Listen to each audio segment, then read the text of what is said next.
On the night of 12 February 2008, in Damascus's Kafr Sousa district, the streetlights cast their familiar amber glow over a row of apartment blocks where residents prepared for sleep.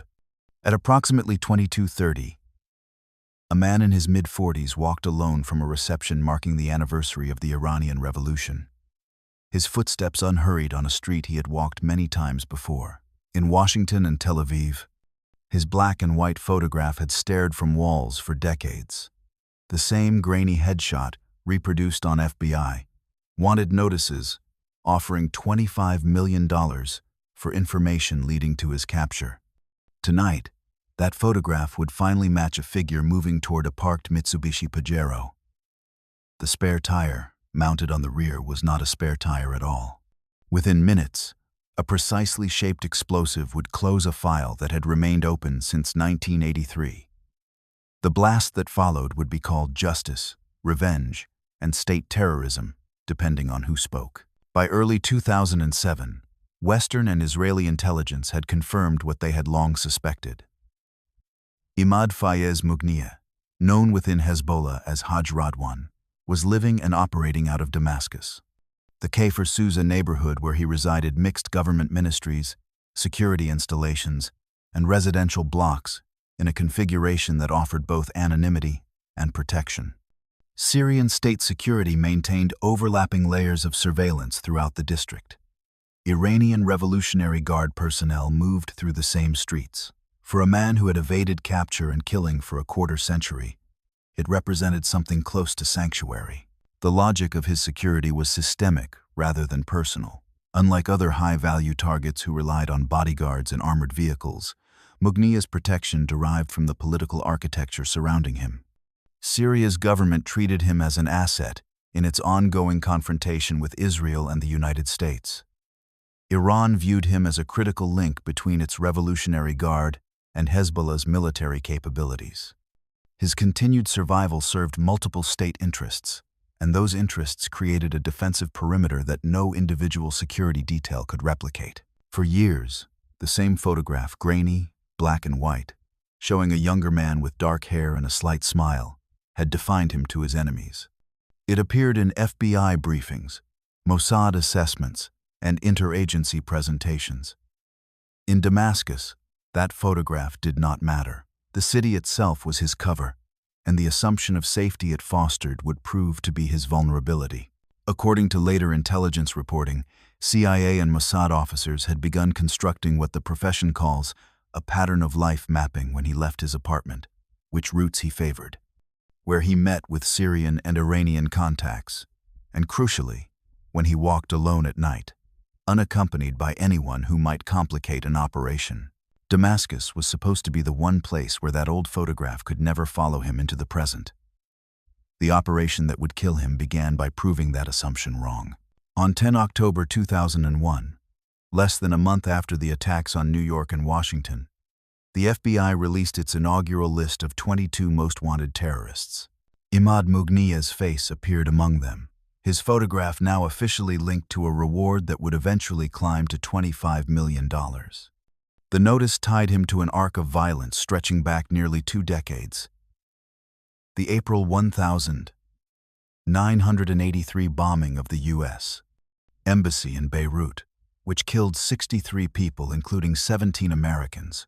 The October 1983 Marine barracks bombing that killed 241 American service members. The June 1985 hijacking of TWA Flight 847, during which a U.S. Navy diver was beaten and shot, and the kidnappings of Western hostages throughout the 1980 seconds. Later investigations and indictments would add more. Argentine prosecutors linked him to the 1992 bombing of the Israeli embassy in Buenos Aires, and the 1994 attack on the AMIA Jewish Community Center that killed 85 people. U.S. intelligence assessments connected him to the 1996 Khobar Towers bombing in Saudi Arabia, which killed 19 American airmen. In the counterterrorism community, His name carried weight comparable to Osama bin Laden's, a figure who had inflicted irreparable harm and remained beyond reach. Yet, as his photograph hardened into an icon of unpunished violence, reproduced in slide decks, taped to office walls, projected in classified briefings, the man himself settled into an apparently stable life in Damascus. He attended meetings, coordinated operations, and moved through a city where his presence was an open secret protected by state power. Former U.S. officials would later describe this contrast as a source of institutional frustration. The most wanted face on the wall walked freely in another capital, protected by layers of sovereignty and alliance that American law and Israeli operations had repeatedly failed to penetrate. The more static his image became on Western walls, the more urgent the question turned. How long could a photograph stand in for a target who refused to become one?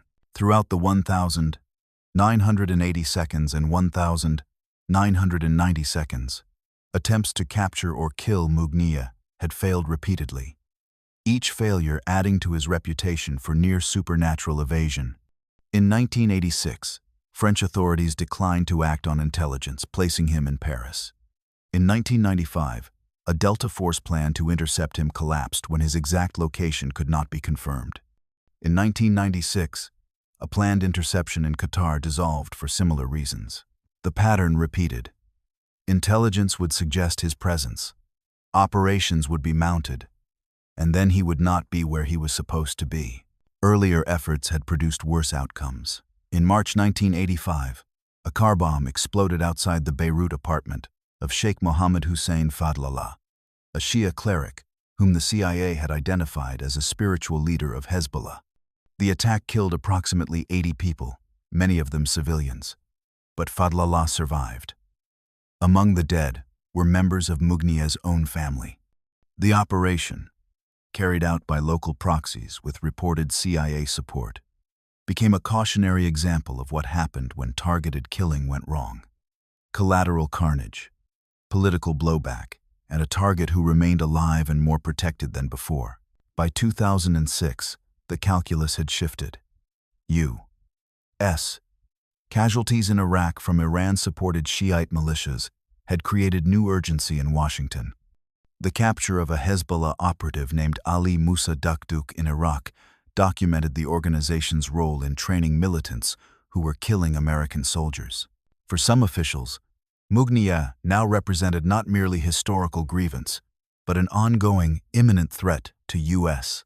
forces. According to former officials cited in later press accounts, the Bush administration approved a mandate to find, fix, and finish Mugniya, framed under a theory of national self-defense that would provide legal cover for lethal action. The green light had been given. What remained was the question of how to reach a man in a city where neither the CIA nor Mossad could operate openly, and how to kill him without creating another Fadlallah.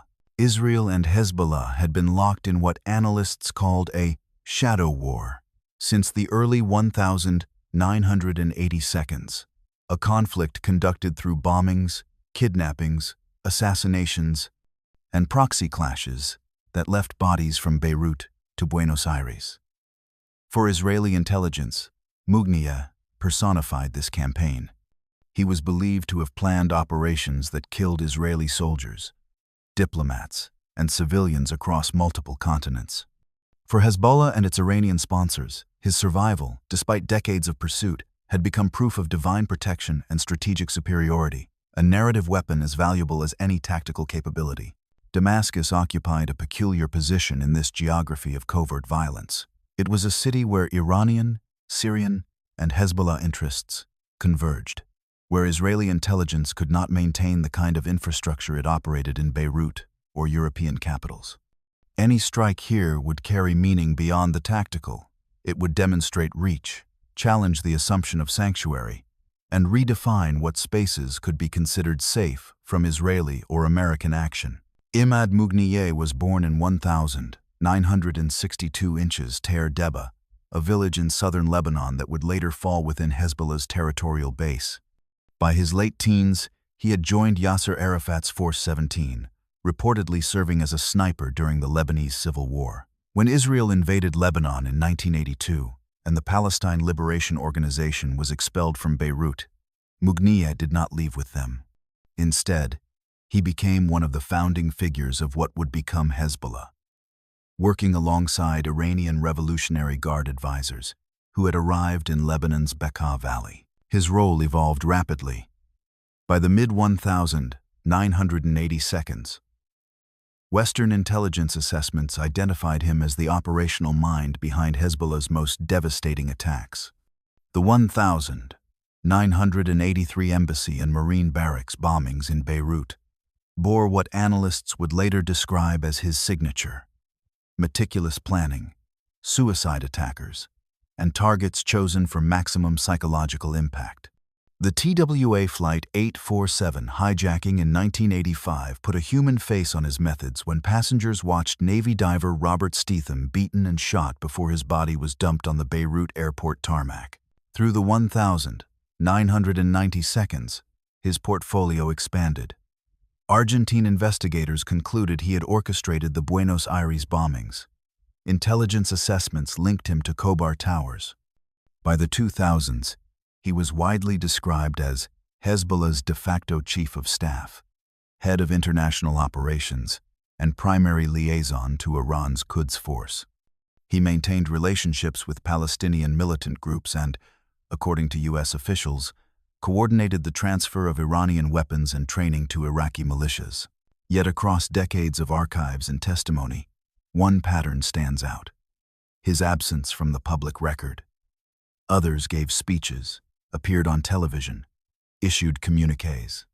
Mugniya existed mainly as a name in indictments and assessments, or as that single photograph, the same image recycled for 20 years, because there was nothing newer to replace it. To his enemies, he was a dossier of atrocities. To his supporters, he was approaching myth. The operation would need to target both a body on a street and a legend that lived in the space where documentation ended. The record of failed operations had created institutional memory on both sides. Within Israeli intelligence, Mugniya represented decades of near misses and lingering deaths, operations planned and aborted, intelligence gathered and gone stale, resources invested without result. Former officials would later acknowledge numerous attempts to target him, though the details of most remained classified. Each failure reinforced the perception that he possessed some combination of exceptional tradecraft and exceptional luck. The 1997 Khaled Mashal affair had demonstrated the costs of getting it wrong. Mossad agents had attempted to poison the Hamas political leader in Amman, using a synthetic toxin applied to his ear.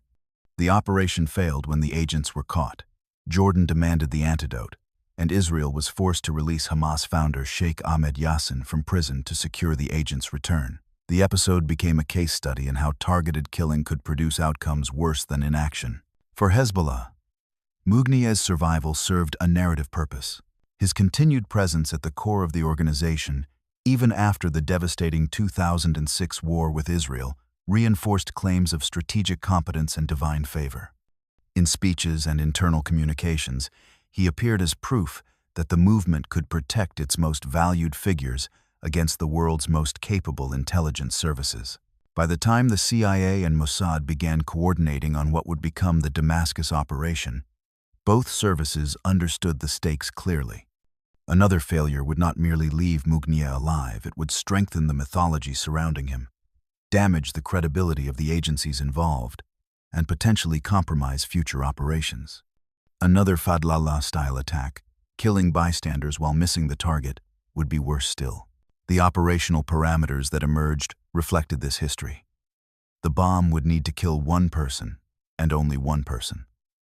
The technical specifications began with a constraint that previous operations had violated.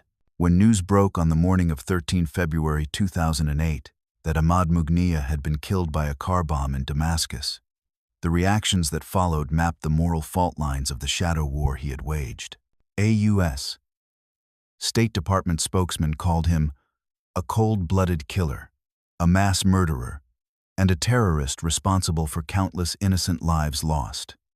The statement continued, "The world is a better place without this man in it."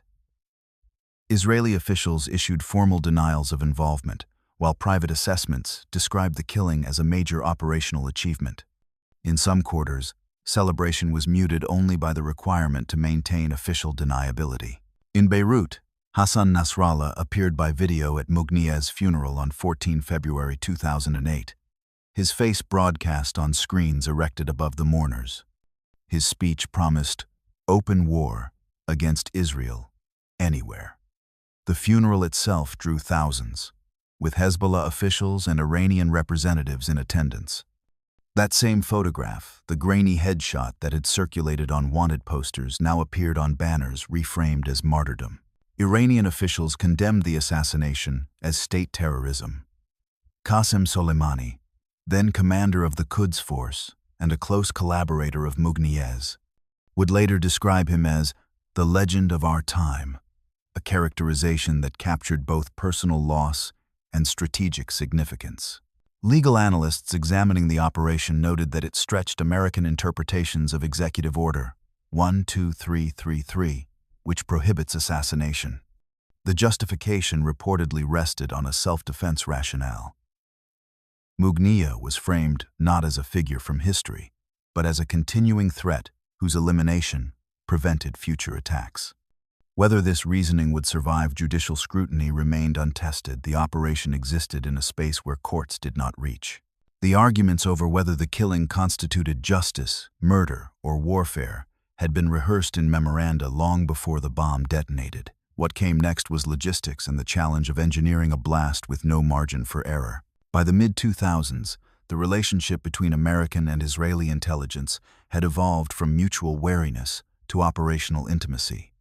Joint work on Syrian and Iranian nuclear programs, including intelligence sharing that enabled the September 2007 Israeli strike on a suspected nuclear reactor in Syria's Deir ez-Zor region, had normalized high-stakes cooperation. The two services maintained regular channels for sharing assessments and coordinating operations that served mutual interests. Within this framework, Mugnia's file acquired new dimensions. For the United States, he was no longer merely a historical grievance. He was tied to ongoing networks in Iraq that were killing American soldiers. The decision to collaborate on his assassination fused revenge, deterrence, and preemptive self-defense into a single covert project that both services could claim as their own. According to accounts provided by former U.S. officials to journalists years after the operation, the collaboration began when Mossad approached the CIA with intelligence confirming Mugnia's presence in Damascus and proposed a joint operation. The agency possessed infrastructure in the Syrian capital that Israeli operatives could not replicate: established cover identities, safe houses, and communications networks developed over years. What Mossad brought was human intelligence on Mugnia's movements and the operational experience of multiple previous attempts. Over at least a year, according to these accounts, the two services constructed a detailed pattern of life. Officers with experience in long-term surveillance reportedly secured a safe house in a building with line of sight to Mugnia's residence. From this position, they documented his routines. When he departed, which routes he walked, where he met with contacts, and when he returned alone at night. The surveillance revealed a vulnerability. Despite living within a security architecture designed by multiple state actors, Mugnia maintained habits that created windows of exposure. He walked to and from certain locations unaccompanied. He parked in predictable spots. He followed patterns that, over months of observation, became mappable. That same photograph from the FBI wanted poster now served a new purpose. In the safe house, it became a reference point for real-time identification, matched against the figure stepping in and out of frame on surveillance monitors, then verified by facial recognition technology before any action could be authorized. The pattern showed one consistent opportunity: brief evening walks, unescorted, past vehicles parked near his residence. Turning that observation into a kill shot required a weapon unlike any that had been used before, something that could destroy a man standing beside a car without cracking the windows of the apartments above. The bomb intended for Imad Mugnia was tested repeatedly at Harvey Point, a CIA facility on the coast of North Carolina that had served as the agency's primary explosives training site since the 1,960 seconds. According to former officials cited in later press investigations, engineers sought a device with a kill radius of approximately 6 to 7 meters, lethal within that range, significantly less damaging beyond it. The shaped charge design would project most of its force laterally toward a specific point, rather than dispersing energy in all directions. Early proposals from Israeli planners reportedly included hiding the explosive in motorcycle or bicycle saddlebags positioned along Mugnia's walking route. These were rejected due to concerns about directional control and the difficulty of ensuring the target would be at the precise point of maximum effect when the device detonated. The solution that emerged involved integrating the explosive into either the spare tire assembly of Mugnia's own Mitsubishi Pajero or a vehicle parked in his habitual path. Accounts differ on this detail, a discrepancy reflected in official Syrian statements versus later Western reporting. Either way, the placement ensured that the device would be positioned where he was known to walk, at a height and angle calculated for maximum lethality to someone standing beside the vehicle. In classified briefings to congressional oversight committees, U.S. officials reportedly assured lawmakers that the operation would produce no collateral damage. The bomb's design and the tightly controlled detonation protocol, requiring positive identification through multiple surveillance feeds, were presented as technical solutions to a legal and ethical equation. One man dead, no one else touched. On paper, the device was a triumph of precision engineering. In practice, its success would still depend on someone watching a screen, confirming a face, and pressing a button.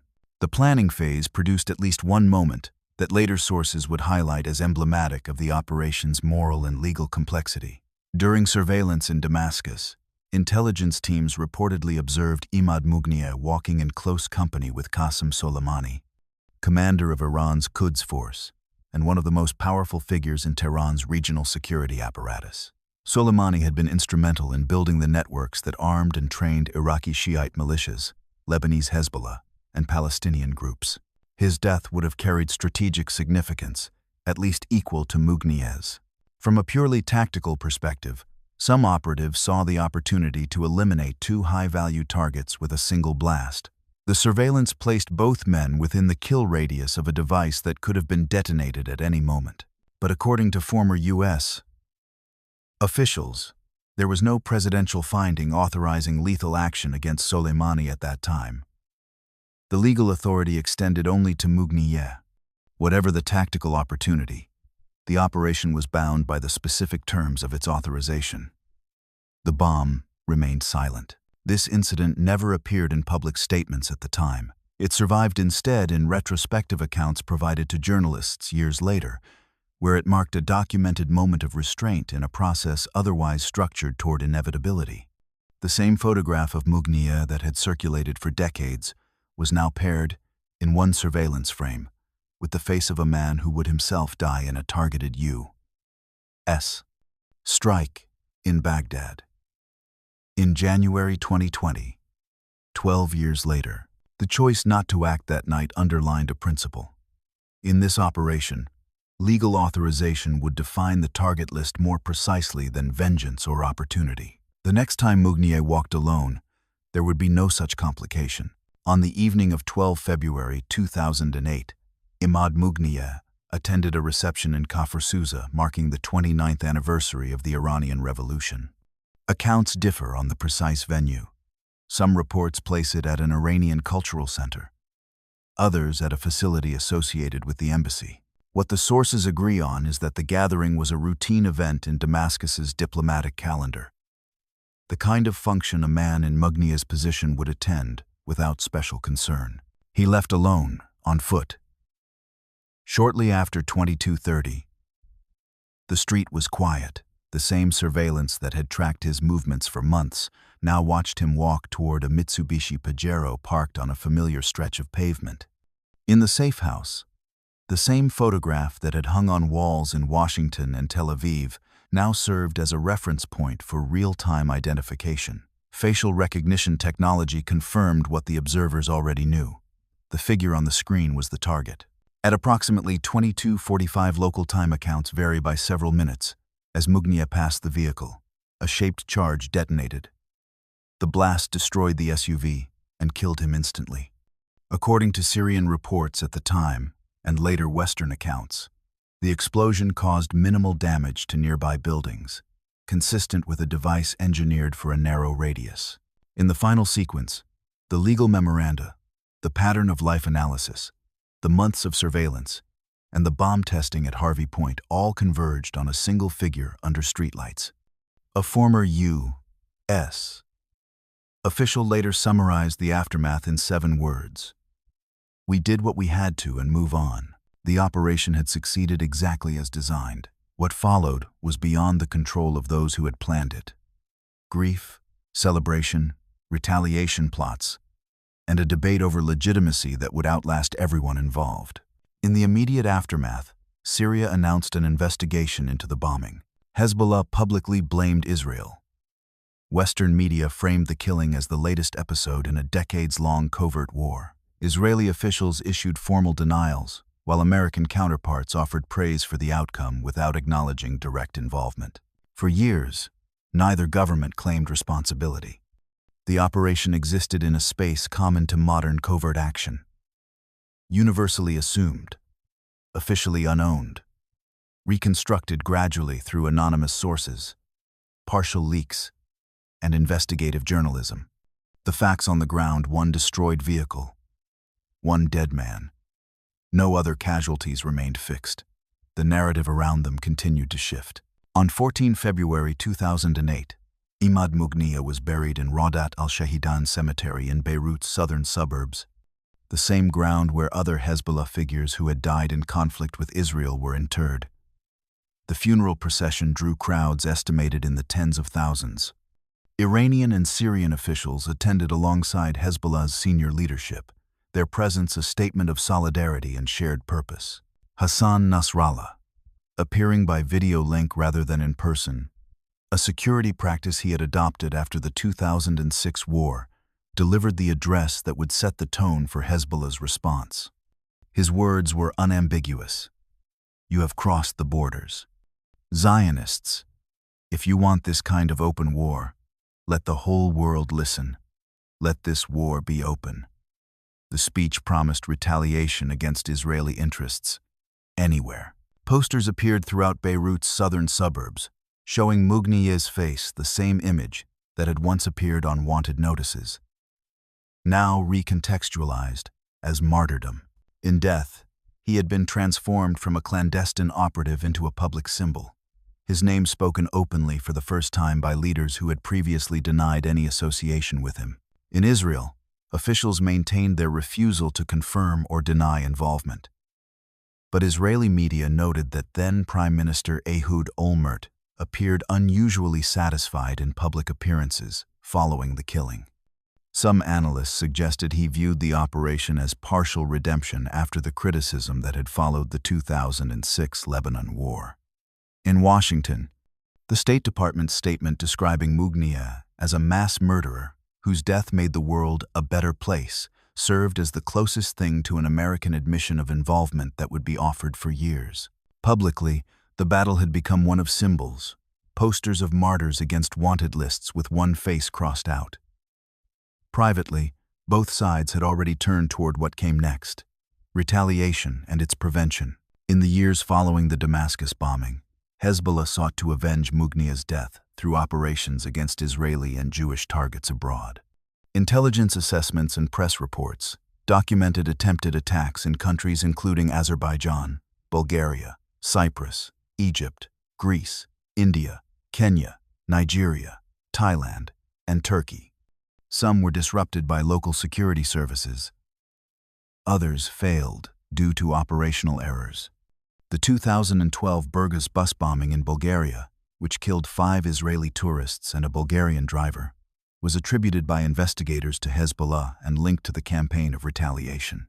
Iran pursued its own parallel track, driven by assassinations of nuclear scientists that Tehran attributed to Israeli operations.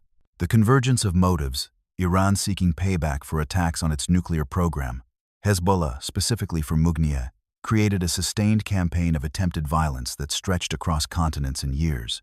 Yet no single retaliatory strike matched the symbolic weight of what had been done in Damascus. The targeted killing of a figure of equivalent stature remained beyond reach. Meanwhile, Israel continued its own campaign against Hezbollah's military leadership. The 2024 assassination of Fuad Shukr in Beirut, described by analysts as Hezbollah's most significant leadership loss, since Mughniya demonstrated that the pattern established in 2008 had become a template. Surveillance, precision weapons, sudden absence, followed by funerals and vows of revenge. For those who had designed the Damascus bomb, the operation had blurred into a longer sequence. One photograph removed from the wall, another added in its place. The ledger of attacks and reprisals continued without resolution. In January 2015, a major investigation published by The Washington Post, drawing on interviews with dozens of current and former U.S. and foreign officials, reported that the CIA and Mossad had jointly planned and executed the assassination. The article described the bomb testing at Harvey Point, the pattern of life surveillance, the safe house with line of sight to the target, and the strict efforts to avoid collateral damage. Much of what had been suspected for 7 years was now documented in detail. Legal scholars cited the operation in debates over targeted killing, raising questions about self-defense doctrines, executive authority, and the distinction between warfare and assassination when conducted outside declared conflict zones. The case offered no judicial precedent, no court had reviewed the authorization, no defendant had challenged the legality, and the governments involved continued to treat operational details as classified. Within Hezbollah, Mughniya's status as a martyr only solidified. His image appeared in murals, recruitment videos, and commemorative events. A complex of tunnels built along the Lebanese-Israeli border was reportedly named in his honor, infrastructure designed for the next war, carrying the name of a man from the last one.